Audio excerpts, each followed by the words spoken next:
Edwardian London saw great changes in the city. The capital was the financial center of the world, and a whole new era was being ushered in. But at the same time, some rather unsavory characters were making their way here.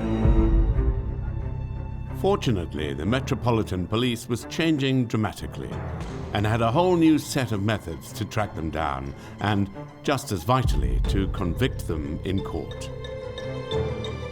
You had a system called Bertillonage after Alphonse Bertillon. How this worked was that cards were made out and a criminal was measured. Length of his fingers, size of his head, size of his ears, size of his body. Well, you can imagine putting all these down on cards and then trying to get some form of identification when you've got thousands of cards to compare was almost impossible. So fingerprints are going to change all that in 1905.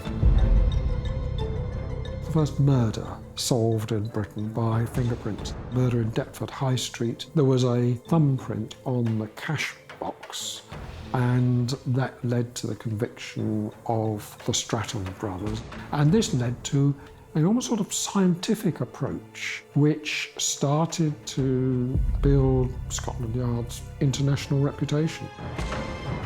The new police force and the realm of forensic science would be tested on terrible crimes that were to take place in London. Two of the most notorious were in Camden town.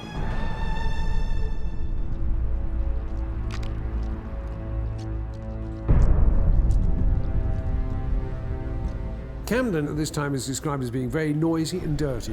Lots of lorries, horse-drawn vehicles, pubs, and the common people who go to them.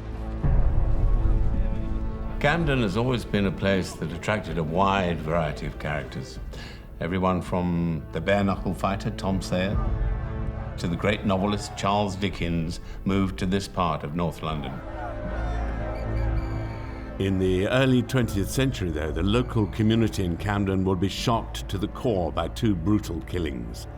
The first, in 1907, became known as the Camden Town murder. It was a crime that harked back to the time of Jack the Ripper 20 years earlier, because it involved the murder of a prostitute named Emily Dimmock, who had her throat slashed in her home by a client. Her body was discovered the next day by her partner, and the story grabbed the public's attention. The case aroused the interest of the artist Walter Sickert. He painted a series of works on the Camden Town murder. A man named Robert Wood was apprehended and charged with the crime, based on some writing on a postcard found in the victim's room. But a brilliant defense by the famous barrister Edward Marshall Hall would see him found innocent in court. The case remains unsolved. Just a couple of years later, though, Edward Marshall Hall would again be called to the defense, this time in the case of Dr. Crippen.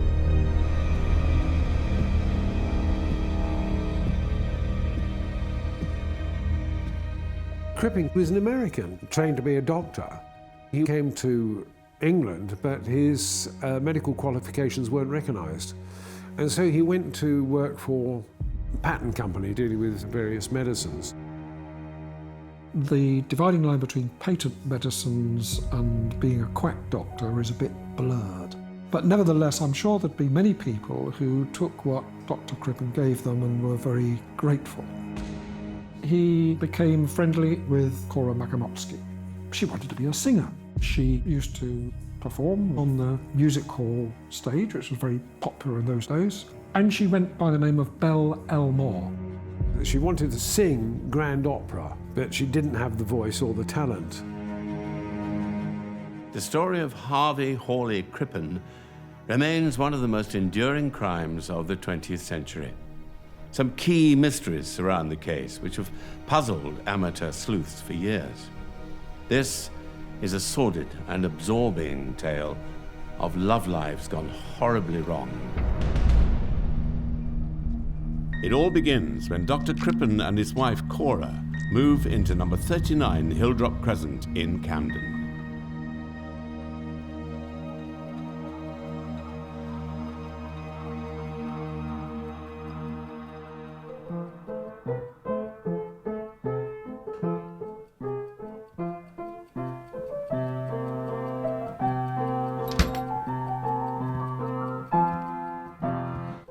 bright and stylish girl you see, belle of good society, not too strict but rather free, yet as right can be, never forward, never bold, not too shy and not too cold, but the very thing I'm told that in your arms you'd like to fold.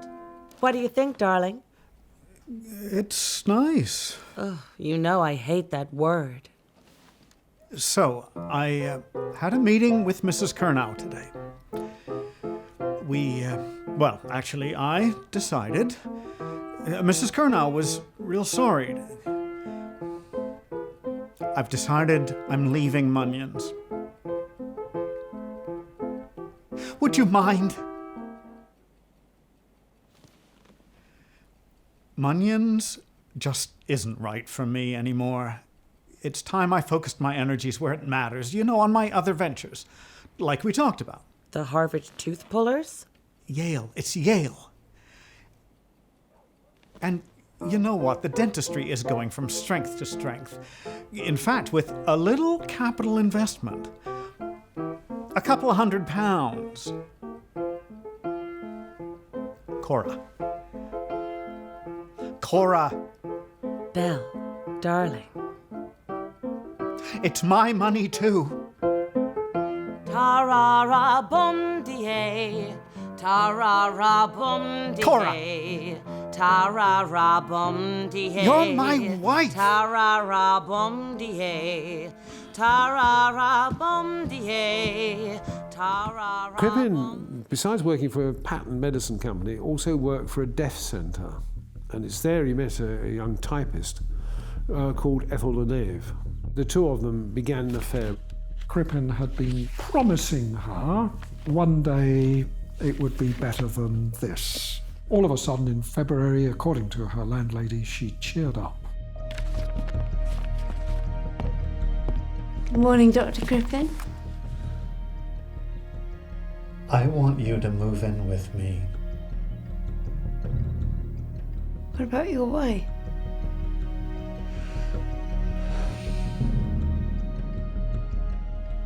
He used to buy me dinner after work.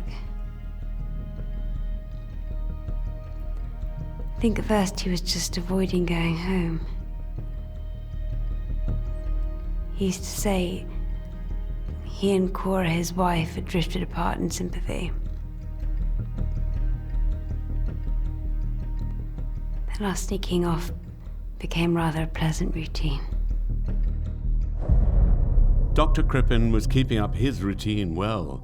He and his wife Cora entertained their theatrical friends, among whom were the Martinettis, at their home in Hilldrop Crescent. Mr. Martinetti was a sort of an ageing music hall artist, and Mrs. Martinetti was on a sort of a ladies' club for music hall artists. Hello. Come in. Oh, I do so long for spring. It smells divine in here.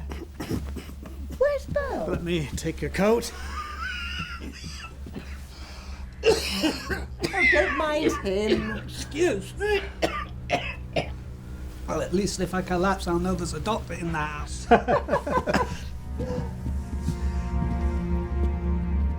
Of course I'm married, and we all have our little dramas from time to time. But I thought they got on well. I'm looking into the wings. I can't even see Lily now. No. She's run off. It's your worst nightmare as a performer.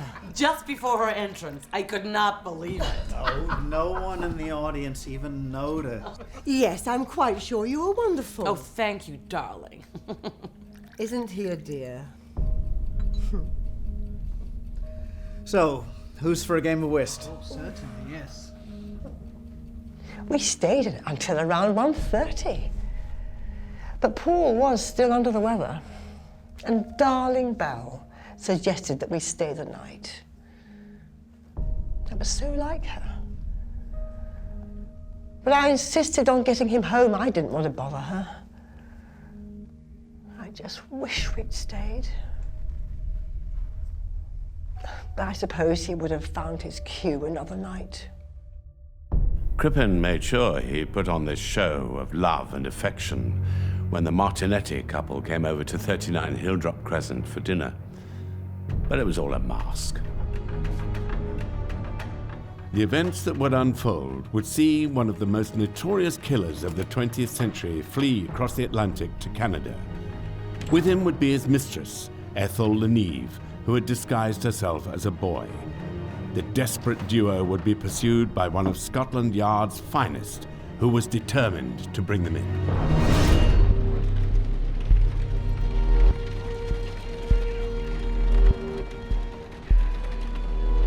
Camden, January the 31st, 1910. In a townhouse at 39 Hilldrop Crescent, Dr. Crippen and his wife were joined by the Martinettis for dinner, followed by an enjoyable game of whist. The Martinettis had been musical performers, just like Belle Elmore, and they left at around 1:30 a.m. And the story of Dr. Crippen began.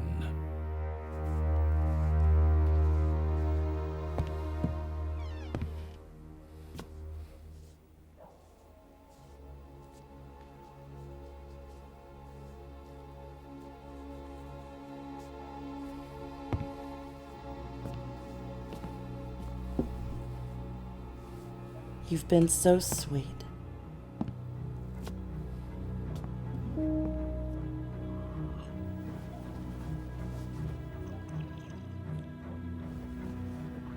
Nobody knows for sure what happened that night. The supposition is Dr. Crippen murdered Cora Crippen by giving her something to drink. There are two theories. A shot was heard, and he may have shot her. But in the body was found traces of hyoscine. Hyoscine was used to calm mental patients in very small amounts. Dr. Crippen had ordered a substantial amount of hyoscine from the local chemist.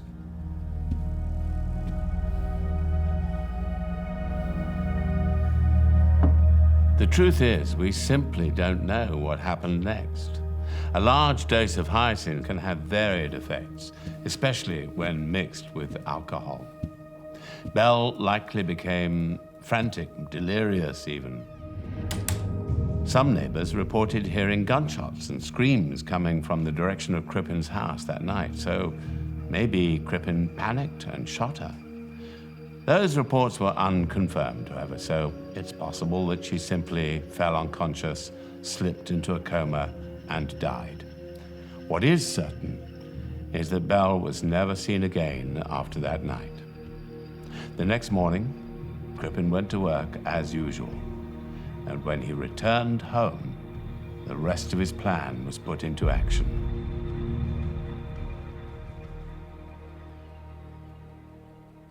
To the Committee of the Music Hall Ladies Guild. Dear friends, forgive me a hasty letter and any inconvenience I may cause you.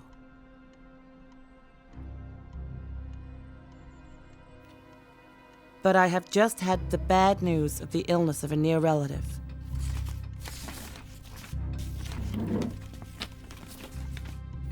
And at only a few hours' notice, I am obliged to go to America.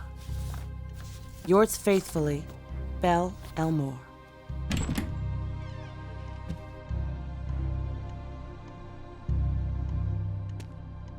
Dr. Crippen put it out that Cora had been called back to America.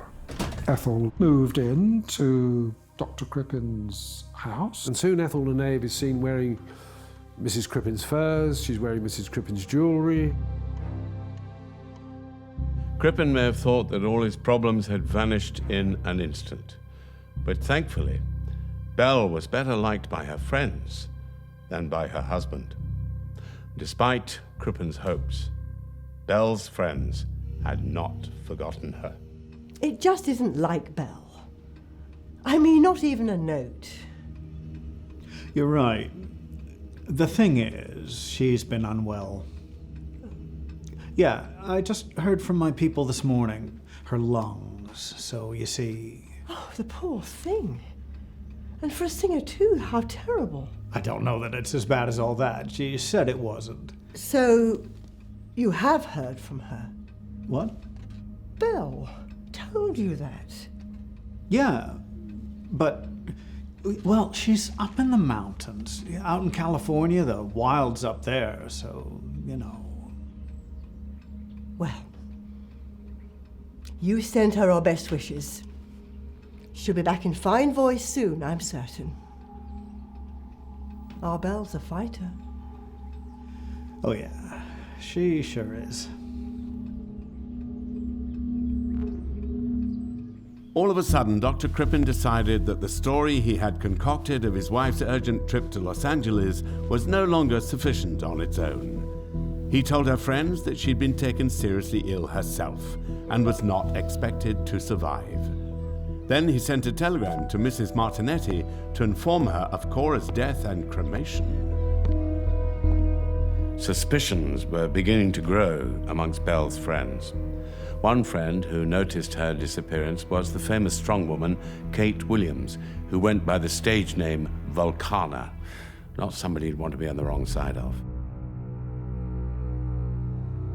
Her act in the music hall was as a strong woman lifting great weights of barbells and that sort of thing.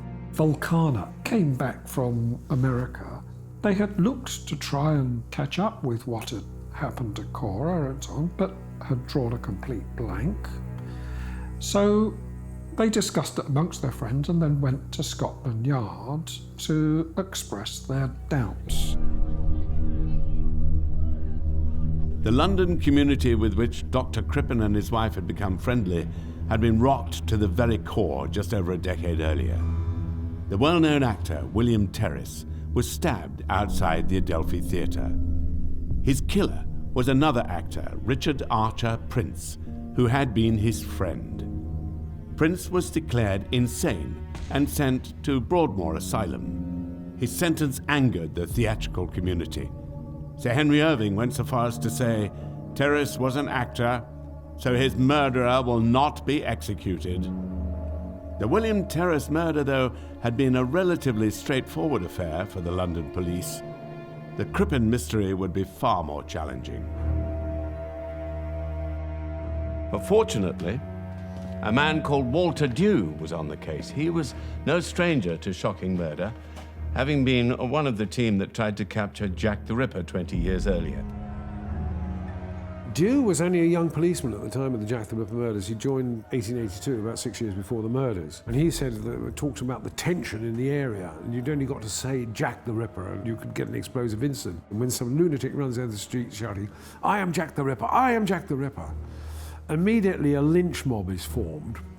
Dew and other policemen grab hold of this lunatic, have barricade themselves in a house, waiting for reinforcements, while outside a lynch mob is howling to get hold of this person and string them up on the nearest lamppost. In the case of Dr. Crippen, Walter Dew's first move was to head over to Hilldrop Crescent to get some answers to Cora's disappearance.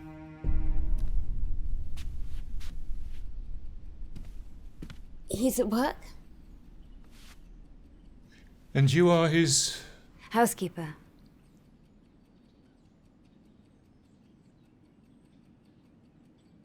If you come back later, he'll be here. You talk to him then. You should come back. We would very much like to speak with him now, Miss Leneve. He's at work? I could telephone. Where is it your employer works? The police would have their work cut out to bring him to justice. The case would be a sensation for press and public.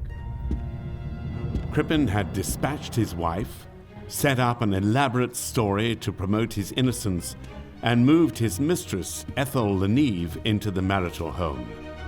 But Inspector Dew had grown very suspicious. He made Ethel take him to see Dr. Crippen before she had a chance to telephone ahead and warn of the inspector's impending arrival. This time, though, he was to get his man. Dr. Crippen had murdered his wife, Cora, and moved his mistress, Ethel, into their house at 39 Hilldrop Crescent, Camden. He had concocted an elaborate story, which began to slowly unravel once Inspector Dew started digging. And she died in Los Angeles, is that correct? Must be 3 months back now. Gosh, yeah, March 23rd. And you're certain of that, Dr. Crippen? I think I would remember a thing like that, don't you? It's just the authorities there have no record of your wife's death. Well, that is strange. I can't... Gosh,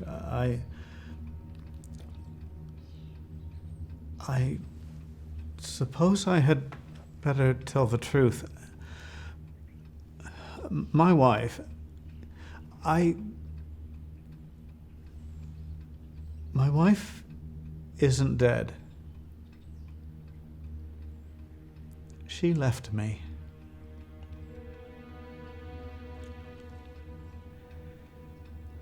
I feel a real fool, let me tell you.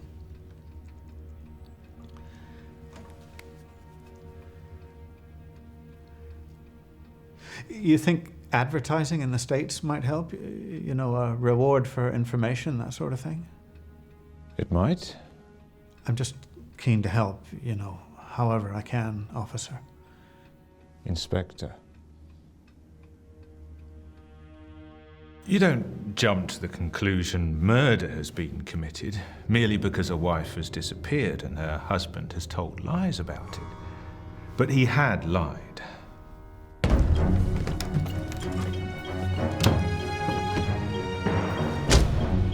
Crippen was clearly spooked and decided that the best course of action would be to leave the country with Ethel immediately.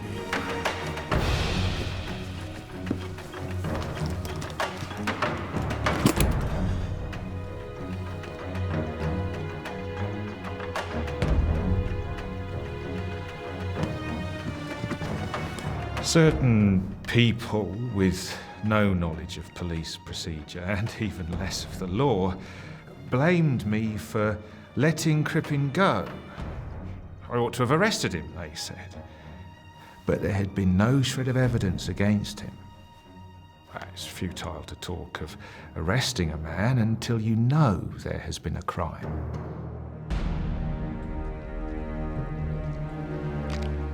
Walter Dew made further inquiries over the weekend and called again at Hilldrop Crescent on the Monday morning to find both Crippen and Ethel and Eve were no longer there.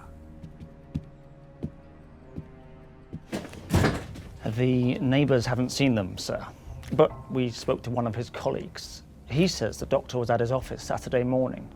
Crippen gave him £2, told him to go and buy a boy's suit, tie and braces, a brown bowler hat and size 5 boots. What size shoe do you suppose Miss Leneve takes? I want descriptions of both of them circulated to all ports, domestic and foreign. Yes, sir.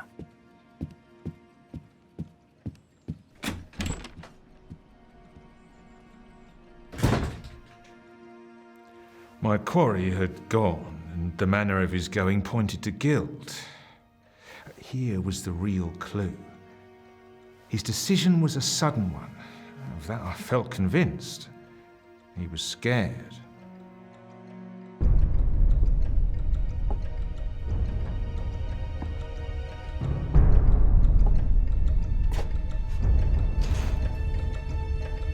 As instructions were sent out to track down Dr. Crippen and his mistress Ethel Leneve, who had both suddenly disappeared, Inspector Walter Dew made further searches at the Crippen household.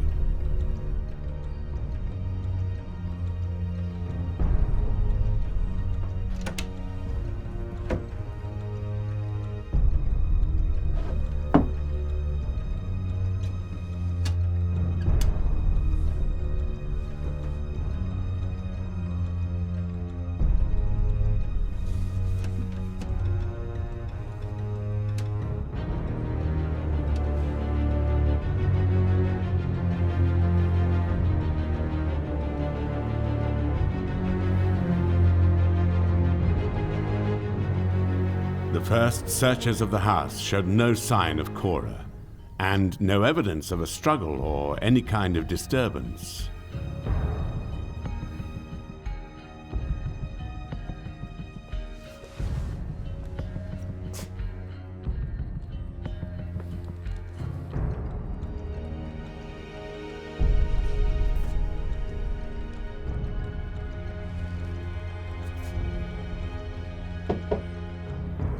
The police were persistent, certain that Crippen wouldn't have fled so quickly for no reason. Eventually, their persistence paid off.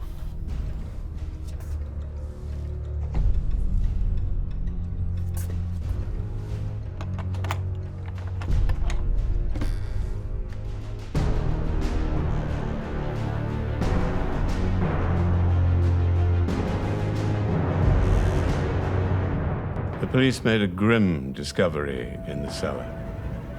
Human remains covered in quicklime. The bones, head, limbs, and sex organs had been cut away.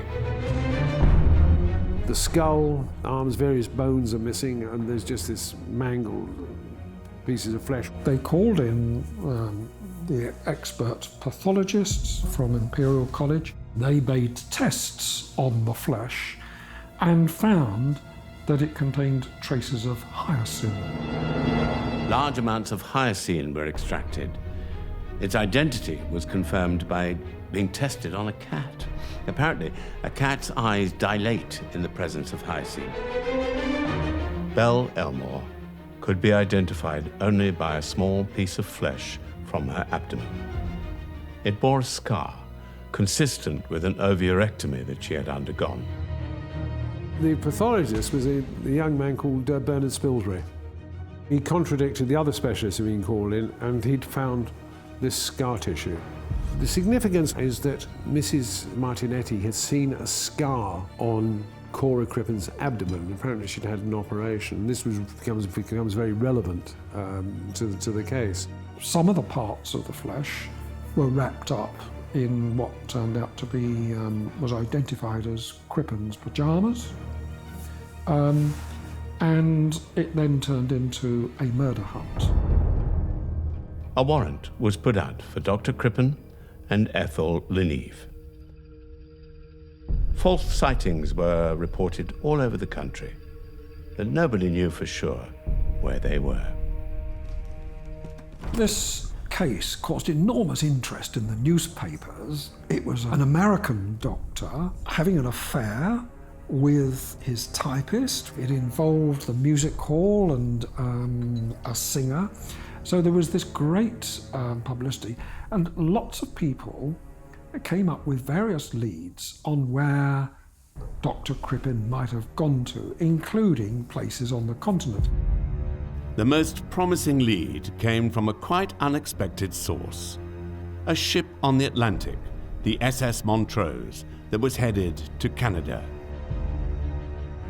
Its captain, Henry Kendall, had only 20 passengers traveling in second class on his ship, and he had become extremely suspicious of 2 of them.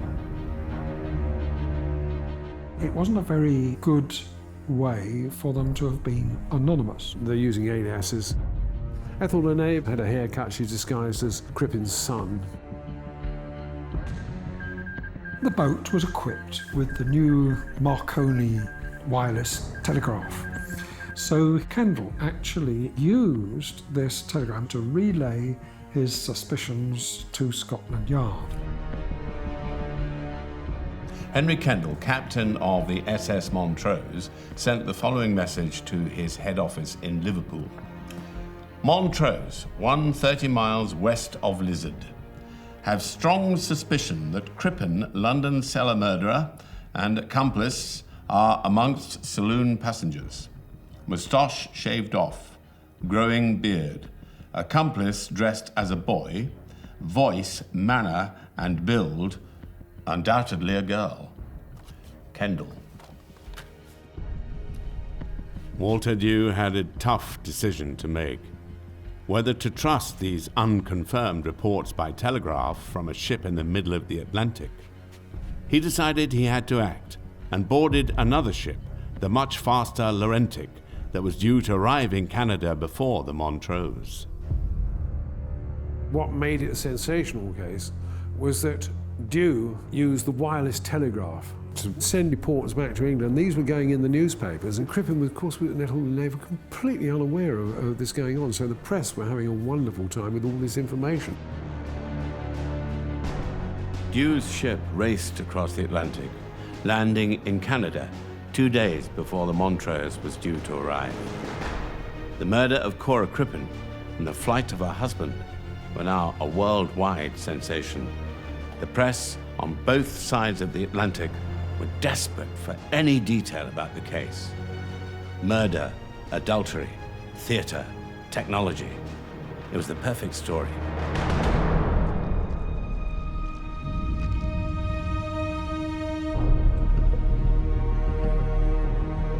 A large crowd gathered in Quebec to greet the arriving SS Montrose. Dew put on the uniform of a pilot officer and was rowed out to the ship accompanied by 2 officers of the Quebec City Police. Forewarned of his arrival, the ship's captain greeted him on the bridge and accompanied him to a private cabin. There, Dew waited until the Canadian policeman could bring him the man suspected of being the missing murderer. Dew could only wait. Walter Dew, dressed up as a ship's captain, boarded the Montrose, spoke to the captain, and of course there wasn't really any doubt that it was Crippen and Ethel. They were then returned on the Laurentics' sister ship, the Militant, back to Liverpool. Ethel and Nave was really pleased to be able to get out of boys' clothes, and she said Walter Dew was very kind because he allowed her to send out for some proper woman's clothes, and at Walter Dew's suggestion she got this hat with a veil so that her face would be protected from the press cameras. On their return to London, Dr. Crippen and Ethel and Eve would face the full force of British justice. They would also find a public thirsting for every detail of this sensational murder, and a song written in their dubious honour. Dr. Crippen killed Belle Elmore, ran away with Miss Leneve, right across the ocean blue, followed by Inspector Dew. Ships ahoy, naughty boy! Dr. Crippen and Ethel Leneve were now back in London. They had attempted to flee to Canada on the ship SS Montrose, with Ethel assuming, rather oddly, the identity of a young boy. They had almost got away with it, but were thwarted by Inspector Walter Dew, who was awaiting their arrival in Canada with handcuffs at the ready in order to bring them back to London. Crippen was put on trial for the murder of his wife at the Old Bailey on October the 18th, 1910. Hawley, Crippen, you are indicted and also charged on the coroner's inquisition with the willful murder of Cora Crippen on the 1st of February last. Are you guilty or not guilty? Not guilty, my lord. Dr. Crippen was in many ways a modest man. In others, he was egotistical. I shall always believe he was vain enough to think he had committed the perfect crime. Expert opinion was provided by both the defense and the prosecution, and it often conflicted. One side would say that the carving up of the body found under the cellar required great expertise and practice, while the other side would say, well, anybody could do that with a bit of medical training. There were also conflicting arguments about the piece of flesh. Did it actually have the scar that Belle Elmore was known to have from an operation? It was like a Y-shaped scar, some of which could be a crease, other parts of which was surgical. It was folded over, and there was argument whether the scar was in fact a fold of flesh or whether it was a scar. Spilsbury convinced the jury that it was a scar. That scar was consistent with an operation Her sister travelled over from America and gave evidence at the Old Bailey to this effect. The interesting thing is, in recent years, a sort of DNA has been done on the remains. Cora's DNA doesn't match up any of the surviving family. DNA evidence suggested that the flesh was male. All of which adds to the controversy. At the time of the Crippen trial, though, the evidence presented to the court was groundbreaking, and people were going to be naturally hesitant about accepting it. But in Bernard Spilsbury, the prosecution had an expert who was going to change the face of forensic science. Bernard Spilsbury gave evidence about the higher sin, and actually it was the first famous case in which Bernard Spilsbury had given this expert evidence as a pathologist. He became very eminent in the next 30 years and became very famous indeed. Crippen had a formidable court opponent in Bernard Spilsbury, but he did have Edward Marshall Hall, known as the Great Defender, on his team. Hall had successfully defended Robert Wood 3 years earlier in the case of the Camden town murder. After some discussion, however, as the trial approached, Hall decided not to lead Crippen's defense. Crippen was in real trouble. The prosecution was led by Richard Muir, who secured conviction in the Stratton brothers case, the first men to be convicted of murder on fingerprint evidence. When Muir was appointed prosecutor, Crippen is reported to have said, "I wish it had been anyone else. I fear the worst." Crippen was damned by the actions he took both before and after Bell's disappearance.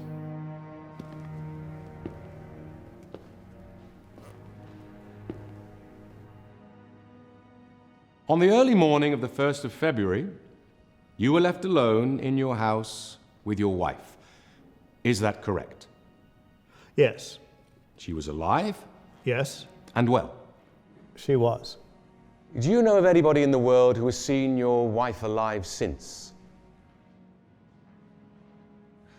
I do not. Do you know of anybody who has received a letter from her since? I do not. Do you know of anyone who could swear they ever saw your wife leave that house alive? I told Mr. Dew all the facts. But you have made no inquiries. I have made no inquiries. It would be most important for your defense if someone could be found who saw your wife after the Martinettis did. You do realize that? I do. And you have made no inquiries. I have made no inquiries. In my whole dealings with him, I saw nothing which, by the wildest stretch of the imagination, could suggest a capacity for so terrible a crime. But I never entertained a doubt about his guilt. The jury took just 27 minutes to reach their verdict. Guilty. Ethel Leneve was tried separately as an accessory after the fact, but in truth, the prosecutor's heart was not in it. The case was a slender one, and she was acquitted. I think Ethel may have known what had happened. I don't think she could have been that completely innocent. That she foolishly walked around wearing Mrs. Crippen's jewellery and Mrs. Crippen's furs. She must have had knowledge of the murder. I can't believe that she took these things and didn't ask how or why they'd been left behind. It was an accident, killing Cora. It must have been. I would still marry him.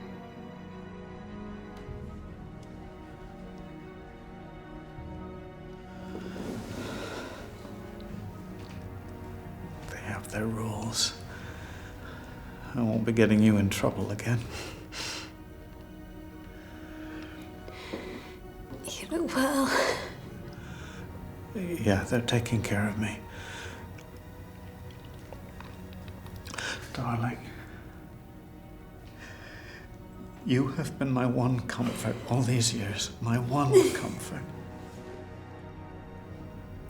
God bless you, my darling.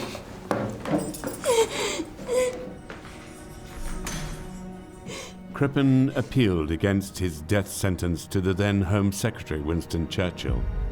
Churchill went over the case in detail, but decided against commuting the sentence to life imprisonment. He did, however, allow this final personal meeting between Crippen and Ethel at Pentonville Prison before the execution.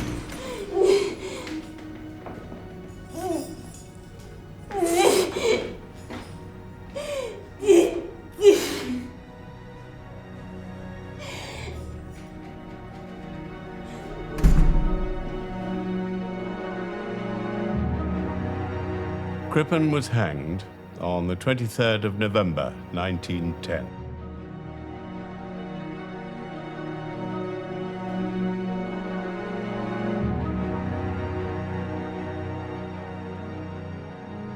He may be long dead, but fascination for the man lives on. His story has been retold many times in varying literary and film adaptations. The case was a sensation in its day, but unanswered questions remain. What really happened in that house that night? How much did Ethel really know? Occasional attempts are made to prove Crippen's innocence, but there can be little doubt of the guilt of the killer of Camden Town.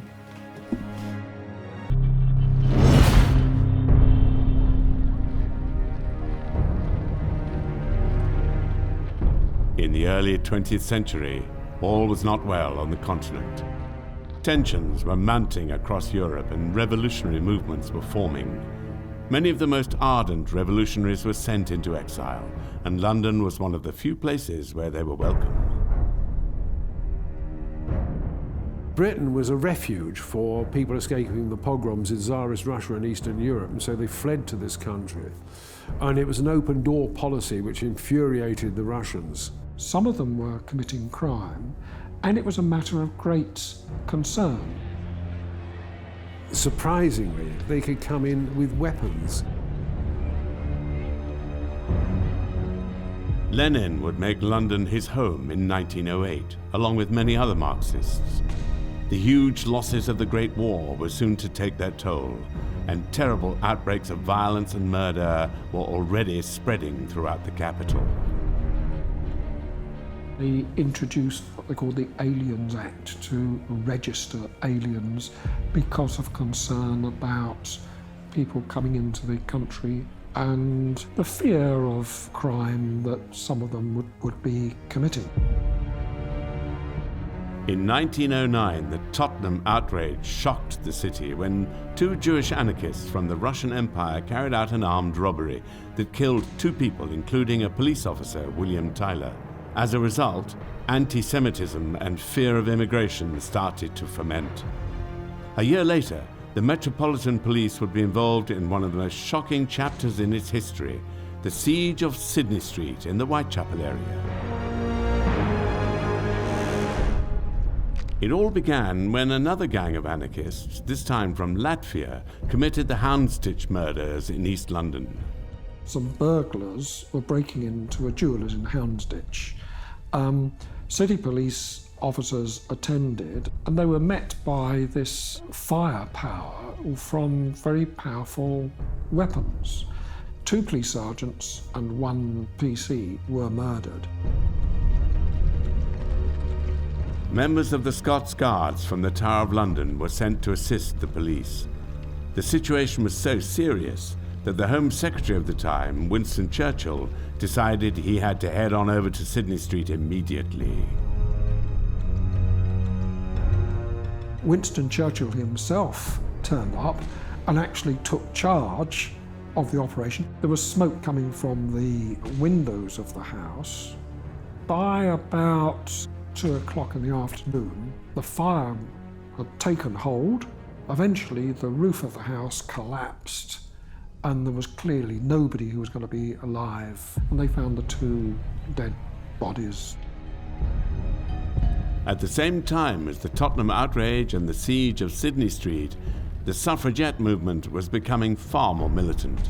and one vicious individual was taking advantage of the position in which many women found themselves.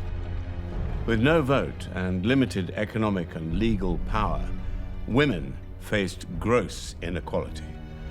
Assumptions about their feeble intellect and incomparability with man abounded, even while the suffragette movement was fighting back. The latter half of the 19th century saw a lot of acts being passed in favour of women's rights, allowing women to keep their own property, allowing them to have their own children, separation from a husband. All of these things came into being. But women were still denied political rights. And the WSPU, the Women's Social and Political Union, led by Mrs. Pankhurst, were the most aggressive of the suffragettes. They started off in a small way, smashing shop windows in Oxford Street. Attacks were carried out on politicians. One of the most famous caught Winston Churchill, who was opposed to women having the vote, and gave him a flogging with a dog whip, which attracted a certain amount of attention. For most, the only hope of being provided for was in the societal structure that so constrained them: marriage. By today's standards, women had a rough deal. If they married, then the husband would normally take complete legal possession of their joint property. And so if a young lady had money of her own, then it could be a very difficult position. So for young girls, the pressure to find a husband before it was too late was acute, as was the ensuing desperation for those older, still unmarried women that society threatened to leave behind. These women were numerous and easy prey for certain men. One such woman was Margaret Lofty, who in 1914, at the age of 38, had married a mysterious fellow who went by the name of John Lloyd, and who seemed pretty well off. Margaret had had a hard life, and marriage seemed to have passed her by. So you can imagine her excitement at this late bloom of love. The vulnerable, still heartbroken Margaret fell hard for the rich older man. She hid the relationship from her parents until they were wed. But poor Margaret only lived one night as a married woman. The next day, she was drowned in the bath, in the lodgings she took with her new husband.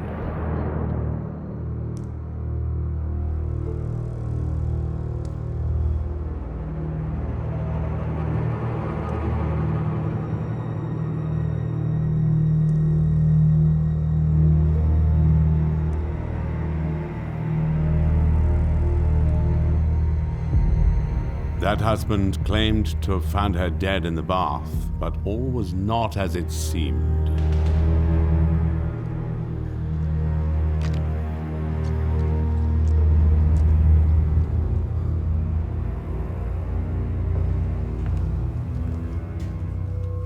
News of Margaret's death would eventually reach the desk of Inspector Arthur Neal of Scotland Yard, who was already dealing with the challenges presented by war with Germany. Where is it they're all being sent, sir? I mean, what harm's the German greengrocer going to do? Ever tried sauerkraut, Sergeant?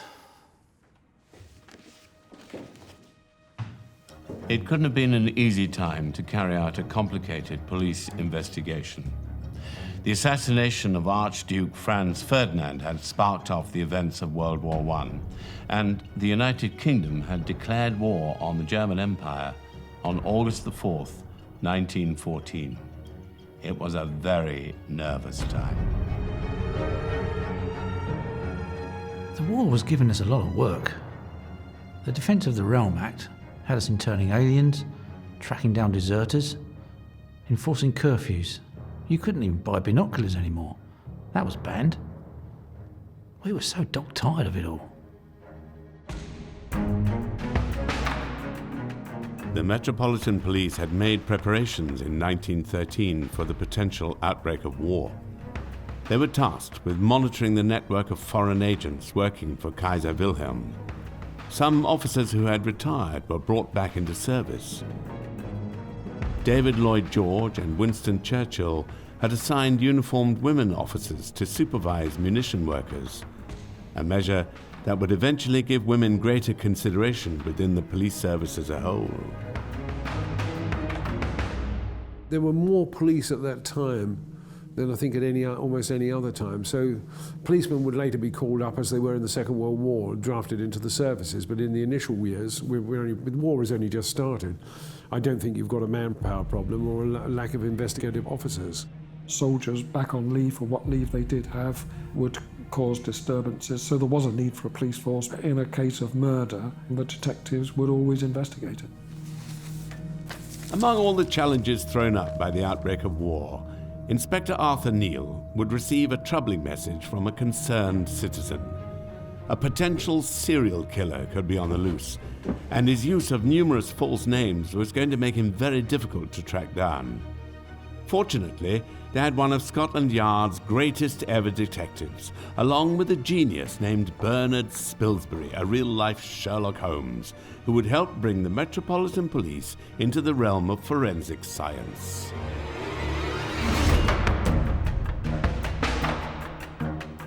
Margaret Lofty had died in the bathtub the day after marrying the mysterious John Lloyd. At first, it seemed her death had been a tragic accident. But Scotland Yard was about to receive a message from a concerned landlord that was to cast suspicion on Margaret's husband. Fortunately, Inspector Arthur Neal was on the case. He would eventually become one of the so-called Big Four, the four superintendents in charge of the Criminal Investigations Department at Scotland Yard.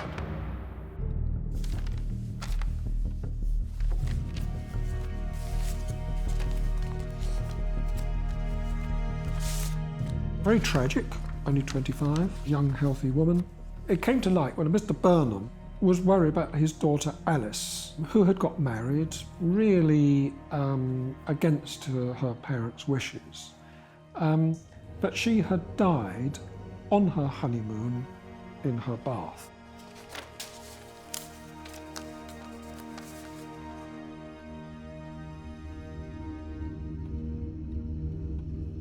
One of the victims, the father, saw the details of the death of yet another Mrs. Smith and went to the authorities, and this was when the whole case began to unravel against him.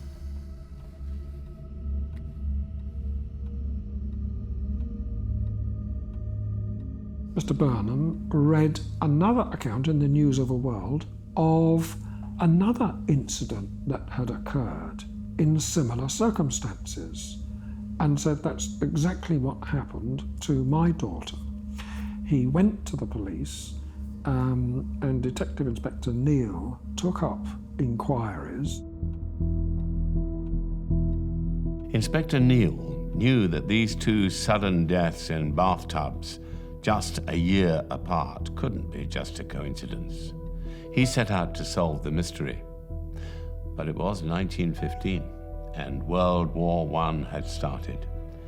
It wasn't going to be easy to catch a potential serial killer when the whole continent was about to collapse. The police needed to further investigate this earlier death in a bathtub. The first clues to this riddle lay in the coastal town of Southsea.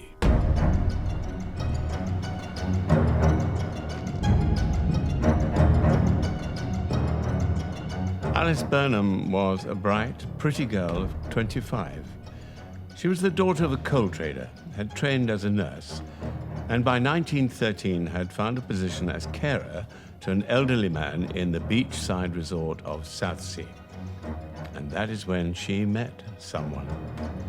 An older man, certainly, but single, still quite handsome, and conveniently rich.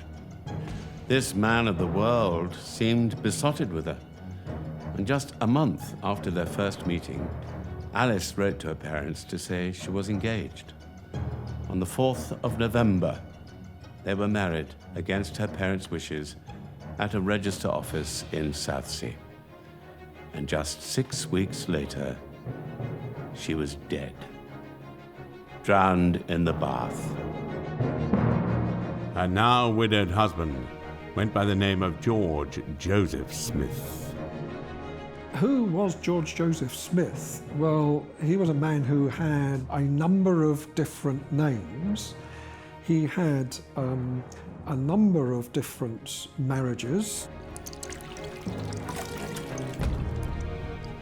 He was a sort of petty crook and con man. I mean, at one point he's supposed to be dealing in antiques and general sort of wares. He had a criminal record when he was in his teens. He believed in dominating women, and he could be quite brutal, quite prepared to beat them if they didn't do what they were told.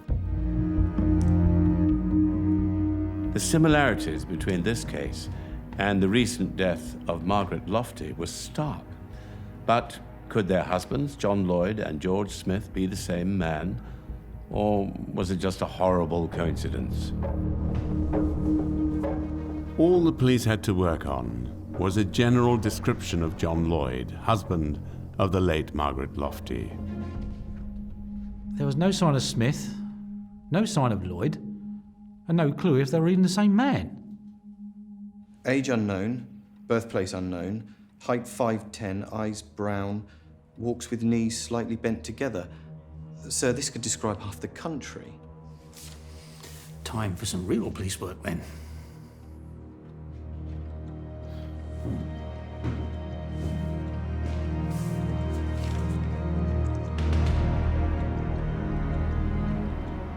Inspector Arthur Neal was working with Sergeant Harold Reed, who was making inquiries about the brides in the Bath case. Together, they would visit the location where Margaret Lofty had died, and Reed spoke with the police constable who had been first on the scene.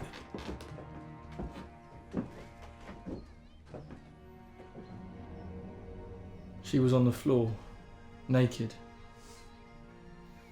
I told him to cover her up. The husband. It wasn't right. What did he look like? Bit over 5'9", brown hair, little grey, full moustache. He was pumping her arms back and forth when I got there. Trying to revive her, I suppose. I took over before the doctor arrived. I'm sure you did precisely as you were trained.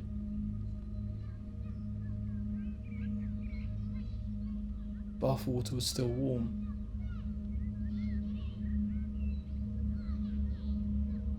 Lloyd had taken his wife to see the doctor the day before she died. Margaret had been suffering from a bad headache, apparently, though the doctor said Lloyd did all the talking.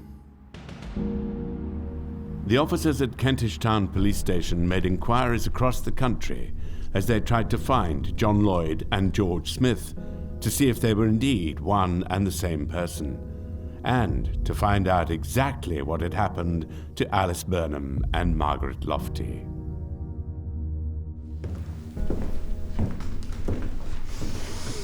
Lungs and stomach filled with soapy water, as you would expect.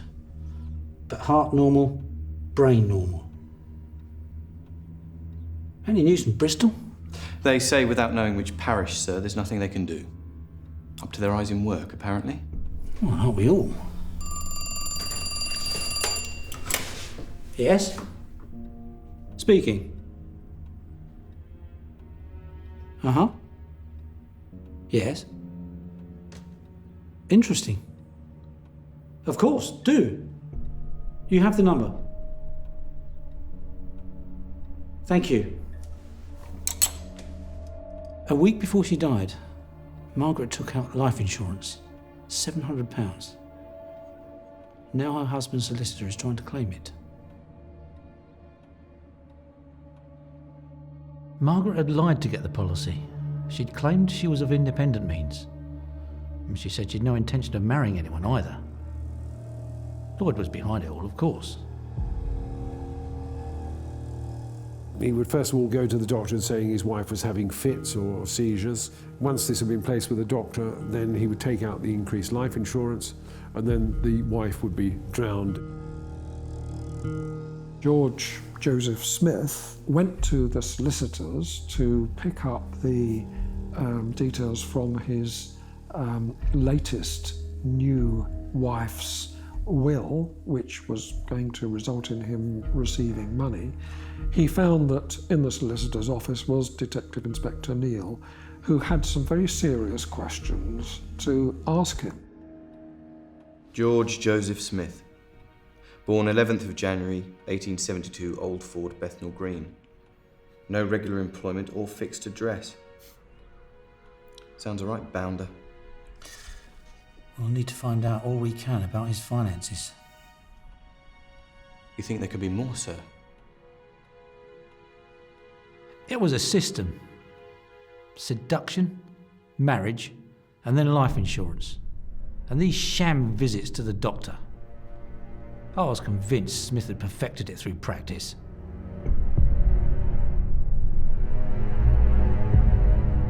Their inquiries found out that a month before Alice took out life insurance, Smith had bought an annuity from the same company. The cost of that annuity was £1,300. It's worth more than 100 times that today. That was a huge sum for a man with no obvious means. The pressing question for the police was what or who had been the source of that money. The answer to that question would help unravel the mystery of the brides in the bath. Little did the police know just how bizarre and terrifying a life George Joseph Smith was leading. The investigation would demand all the efforts of one of the greatest forensic scientists of the era and lead to an incredible trial that would capture the attention of a public looking for anything to distract them from the worries of World War I.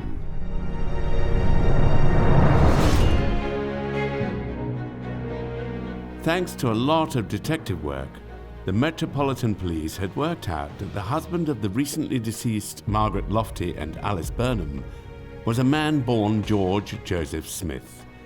He had used many aliases and entered into numerous bigamous marriages before disappearing with the women's money. But he was finally in custody. But Inspector Arthur Neal believed there may be other victims as yet undiscovered. And he was right. In 1910, Bessie Mundy was alone. Her dreams of marriage and family unfulfilled.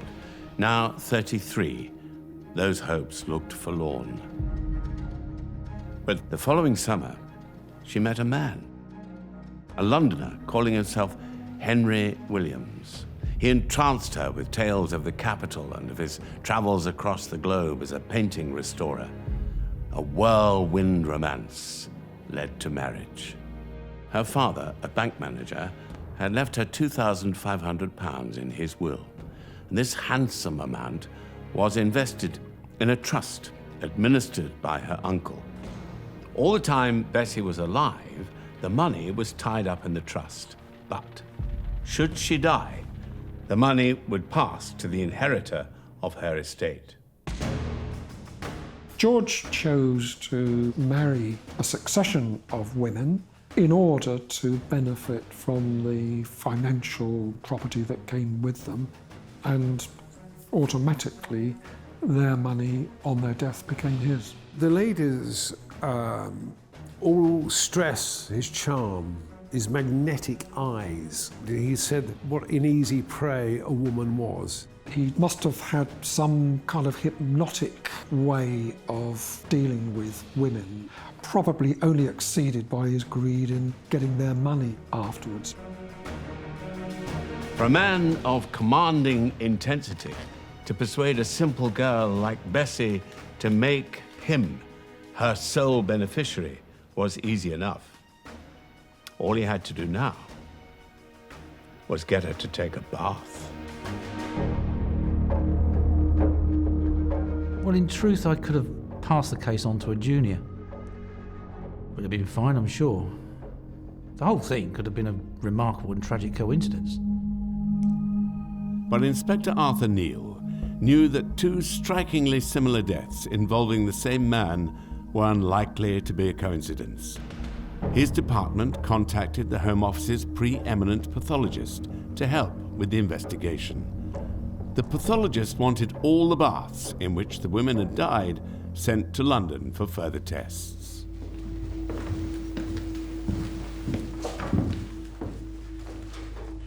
From the public, sir. Possible solutions.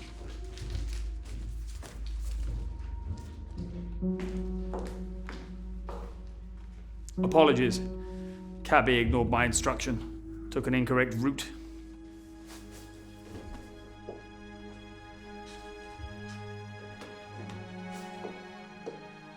Are you just going to stand there, or should we get started? That was Dr. Spilsbury, a brilliant man. Perhaps a little too aware of it even then. With Bernard Spilsbury's assistance, the police uncovered more and more about George Joseph Smith's life. They soon found out about his earliest victim, Bessie Munday, but were always aware that it was going to be a challenge to prove he was a murderer. The bodies of George Smith's 3 dead wives were exhumed, but little more could be learned from their decomposing remains, even by the esteemed doctor who examined them. This was Dr. Bernard Spilsbury. The science of forensics was fast developing, offering new and exciting ways of catching and convicting criminals. This was a time proud of its technological marvels. And in Spilsbury, the nation had found a real-life version of Sherlock Holmes. Bernard Spilsbury made his name with the Crippen case and quickly established a tremendous reputation. He became the prominent pathologist who would deal with high-profile murder cases. He was very much like Sherlock Holmes. The one thing he always insisted on was a good sense of smell. And there's a couple of famous photographs where the remains are out in the open and Spilsbury's bending over with his nose in these rotting flesh. And the detectives at the side are turning away, and it's quite clear one or two of them are going to throw up what they're seeing and smelling. Spilsbury had been crucial in securing a conviction in the international sensation that was the trial of Dr. Crippen. Even more recently than that, though, Spilsbury had been called in for the case of Frederick Seddon. Seddon, just like George Joseph Smith, was accused of taking advantage of a woman, stealing her money, and then murdering her soon afterwards. Spilsbury gave evidence at the trial that led to Seddon's conviction for the murder of Eliza Barrow by poisoning her with arsenic, obtained from flypaper. But it was the Brides in the Bath case that would ensure Spilsbury's legacy. His reputation was so great at one point, even if he was wrong, jurors were prepared to believe him rather than another pathologist who in some instances were clearly right. He had this legendary reputation. As Bernard Spilsbury became more and more prominent and well known, pathology took a more and more prominence at these murder trials. It was more and more scientific, and it actually developed, if you like, the whole area of what we would now think of as being forensic science. Inspector Neal and Sergeant Reed carried out an experiment devised by Dr. Bernard Spilsbury. The Kentish Town Police and Dr. Spilsbury would work tirelessly, trying to work out just how George Joseph Smith caused 3 of his wives to die in a bathtub without obvious injury or even clear signs of drowning. However, Spilsbury would have a flash of inspiration. They do like a good murder. Mr. Marchant from Highgate writes, "It is quite possible to suffocate a person recumbent in a bath by pouring into it a sufficiency of carbonic acid gas." I worry how he came by such knowledge. Does Mr. Smith strike you as a scientific man, Doctor? Doctor!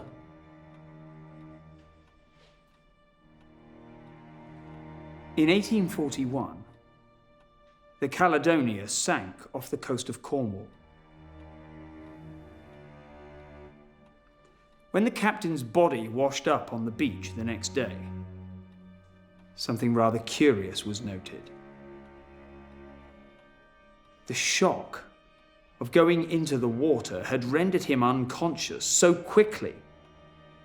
He still had a bag gripped in each hand when they found him. Inhibition, it's called. There was no sign of struggle. Mrs. Munday had a bar of soap in her hand when the doctor came. And no sign of struggle.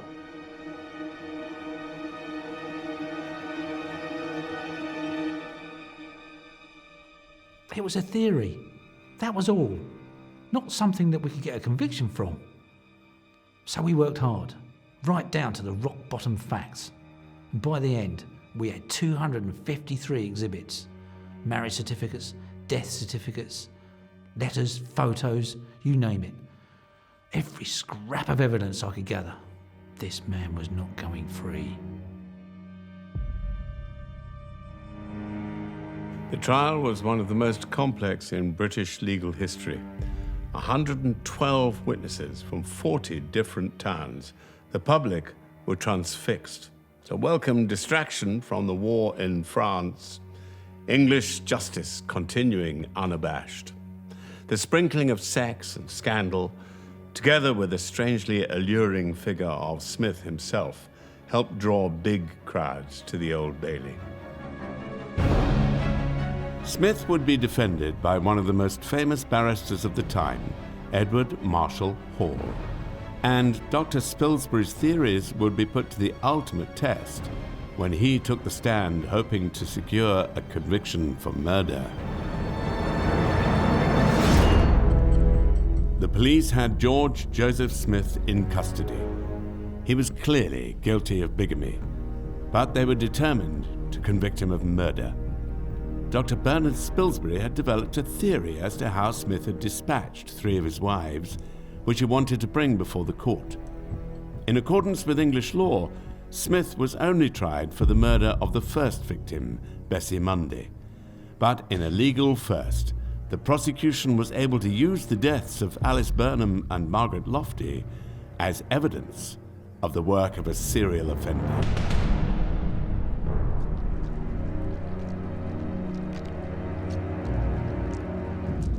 The star witness took his turn on the stand on the 6th day of the trial, Monday, the 28th of June, 1915.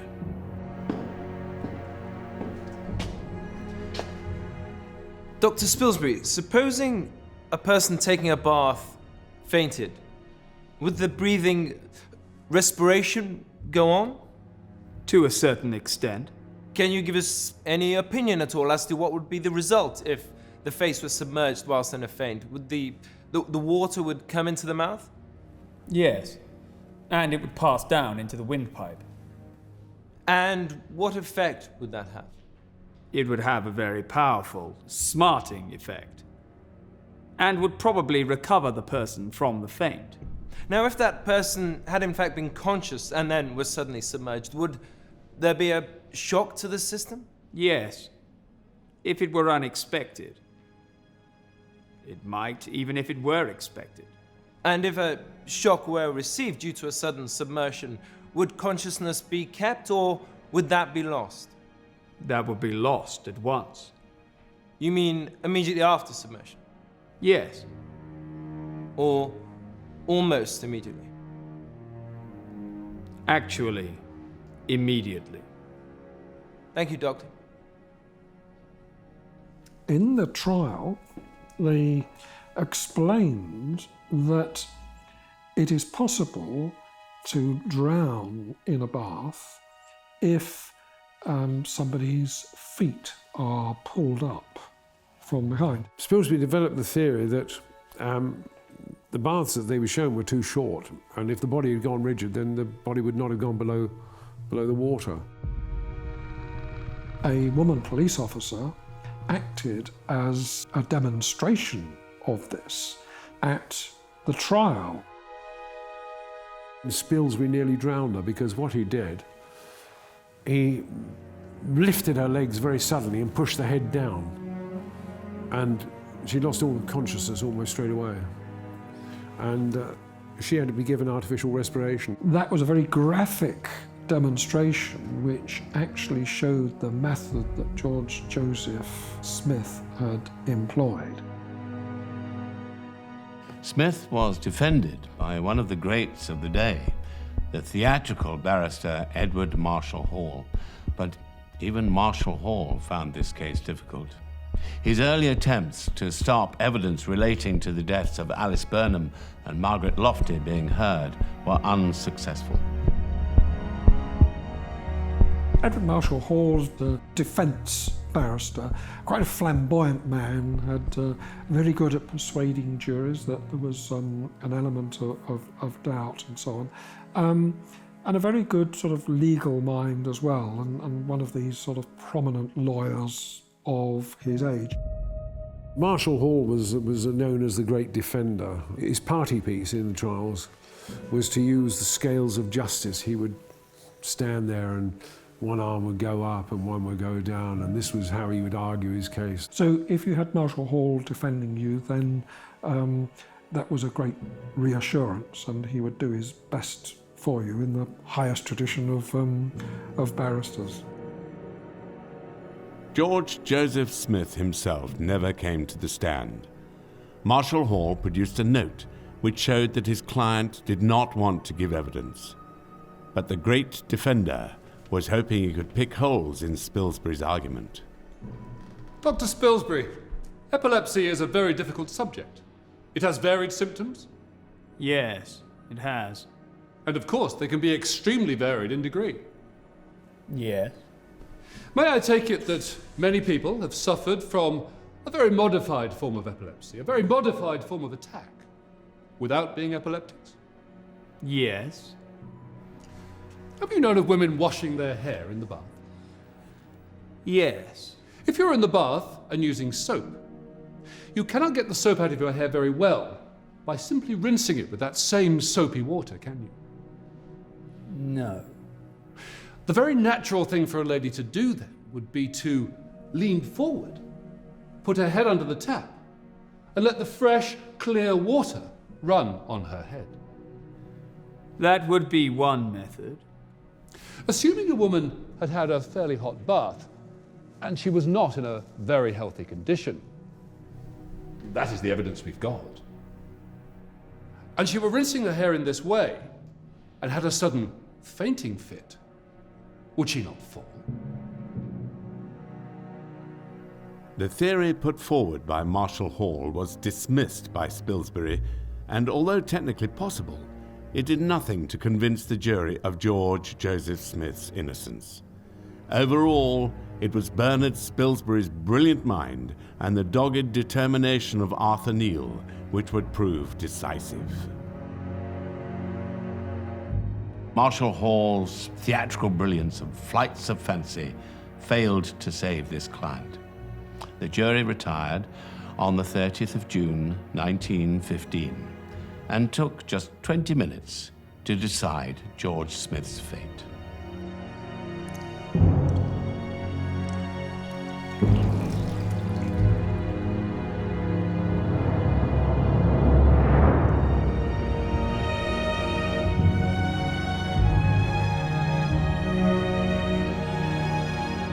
George Joseph Smith was executed at Maidstone Prison on the 13th of August, 1915.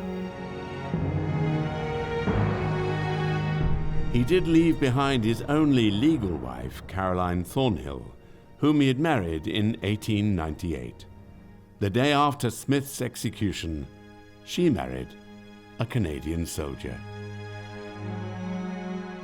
The case of George Joseph Smith and the brides in the bath would remain in the British public consciousness long after the end of World War I, and his horrifying story would be brought back into focus at the start of World War II.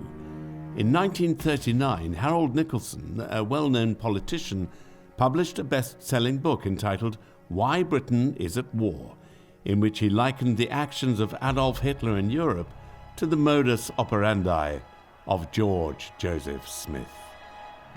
World War II would also see the involvement of the man who'd helped convict Smith, Dr. Bernard Spilsbury. His forensic skills and knowledge of pathology were harnessed in a top-secret mission called Operation Mincemeat, which succeeded in deceiving Nazi forces and saving numerous Allied lives. In the interwar years, though, Spilsbury had testified in many other sensational trials. Bernard Spilsbury had this very eminent role in giving evidence in so many murder cases. Between the Crippen case and 1947, when he died, he did something like 21,000 post-mortems. The defence would say, well, if Spilsbury is appearing for the other side, we don't really stand a chance. In modern terms, he would probably be criticised for giving his own personal opinion perhaps a little bit too strongly. And there are some cases where the evidence could have been interpreted either way. But he was a man of his time. He helped to convict poisoners such as Herbert Armstrong and Jean-Pierre Vaquier. But his method of working would be brought into question. He undoubtedly helped to convict and establish the truth of many, many high-profile cases. He lived until 1947. Two of his sons had died, and he was suffering from overwork. Eventually, he went to his laboratory and cleared up all his paperwork, and then quietly committed suicide. A very sad end to a very fine career. It may have been a very tragic end for Bernard Spilsbury, but he left behind a tremendous legacy in the field of forensic science and criminal investigation, and his monumental efforts had brought down one of the nation's most cold-hearted murderers, George Joseph Smith. Later in the century, he'd probably be classified as a psychopath, a man who acted without qualm or scruple, but who nevertheless exercised great personal charm. But there was no such word for a man like Smith in 1915. He viciously exploited the iniquitous position of women in society for his own ends. The suffragette movement did help remedy some of the many problems that women faced in this era, and the outbreak of war led to all prisoners who were locked up for suffragette activities being released in amnesty. The First World War was altering society, ushering women into the workplace and later into the political world as well. But although their legal status did improve, it would be a long time before the role of women in society changed sufficiently for them to no longer be such easy victims for the likes of George Joseph Smith, the brides in the bath killer. The old morality and rigidity of pre-war days was not swept away by the carnage of the trenches, but would continue to affect the fate of women for decades to come.